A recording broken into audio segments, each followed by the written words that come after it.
Hey guys, it's Mr. Cento here with another video. We're going to show you how to boost lock your GPU so make sure that you've got the highest clock speed all the time.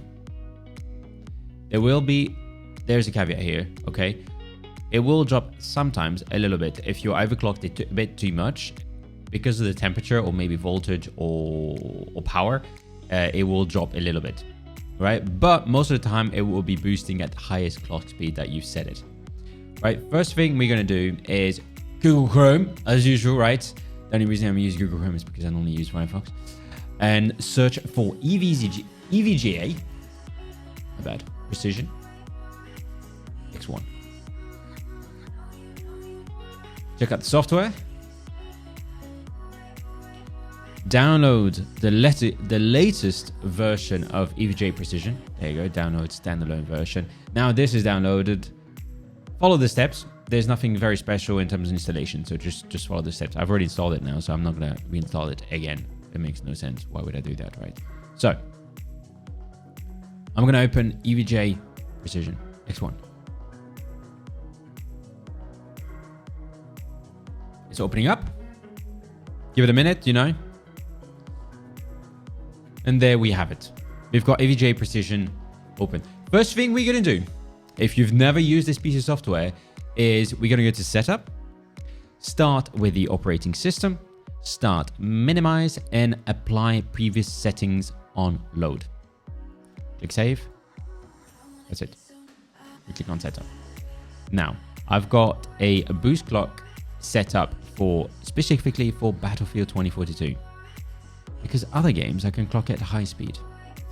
So this is the clock speed I can boost it a little bit higher and it will not crash and still give me the highest performance.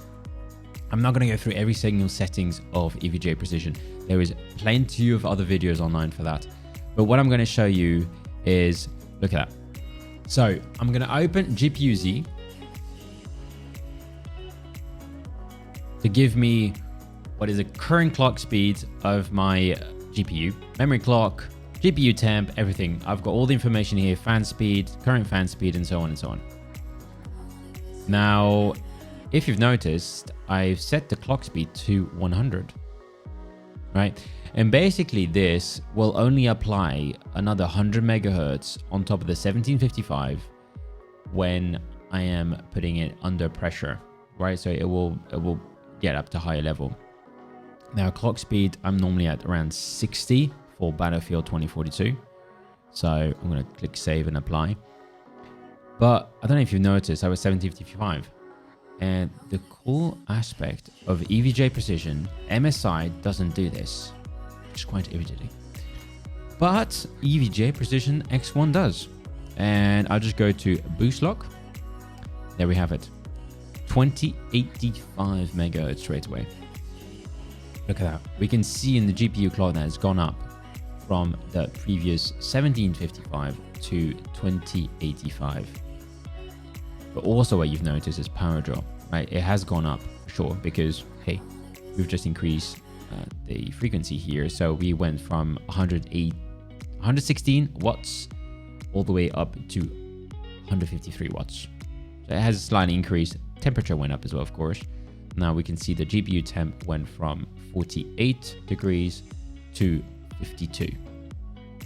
This will allow actually to get a higher GPU usage within most games. Actually, most games that I've done with this has worked a lot better. I'm always getting about 95, 96% GPU usage on a 3080 Ti playing on low settings, right? So you have to think about it. That's how you're going to get the highest frames. If your computer is only using like 50% of your GPU, it will not give you the highest frames.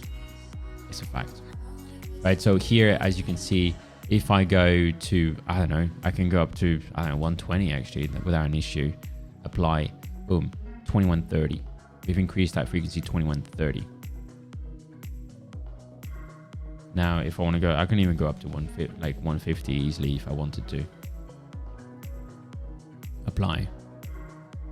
Right, so we keep going, we keep adding. Like we went from 1755, we went to 2085, and now we got 2100, and this should show up 2160 at the end here. Yeah.